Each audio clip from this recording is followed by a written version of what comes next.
हम बोलती ना, लेकिन अगर खराब बोलब तो टोकब सब है। तो हमने तो बबू चटनी चाटे के चीज हो बनो, बाकी अतनो जन बनो कि बिगड़ जाए। अतना इनका बनल चाहत रहे। एगो तो तू 2 बजे आवत तारू और तू हमारे लोग से शिकायत करत तारू, तार शिकायत करे के चाहिए। इनकर हम भोजपुरी में हीरोइन के हम नहीं देखले। अक्षरा सिंह के अगर केहू फाइन हो कलाकार में तो गोलू राजा रहो, लेकिन ना ये होला कि नहीं खे होला कि वो कलाकार कोई समझे कर कलाकार सुंदर होके, कलाकारी सुंदर होके, कतनो बड़का बड़ू व्यवहारे में मत होके। हम तो गोलू राजा हाँ गोलू राजा काहे खातिर सिखाई तू गावो सन गावो तो लगलू भूमिका बनावे। चूतर में ठेला हो गई आज। कोई भी ऑर्गेनाइजर मत बुक करना इसे। पवन सिंह, खेसारी लाल, गुंजन सिंह, दुनिया के तमाम कलाकारों को बुक करना, अक्षरा सिंह को मत बुक करना। ये बेइज्जत कराने वाली लड़की है। तेरे हेलीकॉप्टर चाहिए, थी चाहिए, सब मिली। ताकि समय पर आओ, हमारे श्रोता के मन खुश करो। कोरोना के बाद हॉल बंद हो गई, फिल्म पर कौ दिन भूमिका बनैबू। ये अखाड़ा में लड़े के पड़ी तो गोलू राजा से लड़े के पड़ी।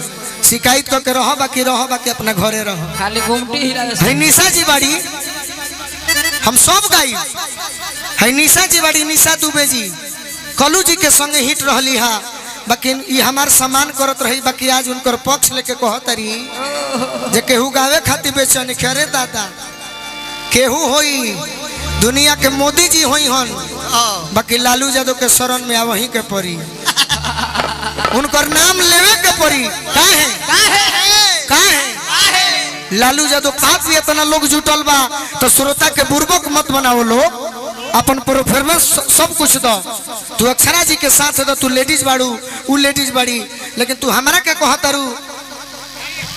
हाँ हम किसी के पक्ष में नहीं। और भैया निरंजन भी अगर यहाँ पे उपस्थित है तो उनको पता होगा आज हम यहाँ पे थे भी नहीं, मेरा प्रोग्राम कल है।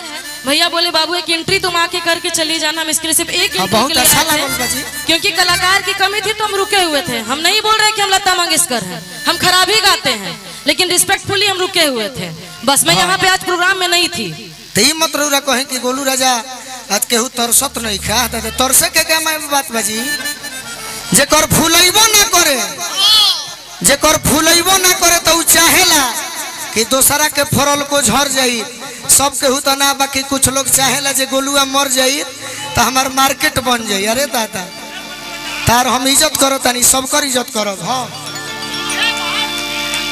हाँ एंजॉय करे दी। अभी प्रोग्राम कब बजता? टाइम बताई 4। निरंजन भैया के गलती का हीरो सबके ना। अगर 7:30 बजे से ने प्रोग्राम बंद हो जाए तो 7:30 बजे चले के चाहिए। तो ठीक है आदमी चाहिए, बानी हाँ आदमी चाहिए। वो हमें डांस होई, हमें सुने वाला लोग होई, गायकी होई, और बड़ी सुंदर सुंदर भोजपुरी के। तब हम देखो कि तू लोग भोजपुरी के बुर्बक बनावतारू। भोजपुरी से बनलू, भोजपुरी से नाम भई, भोजपुरी से गाड़ी छगड़ा हो गई, तू बुर्बक बनावतारू लोग हो गोलू राजा के।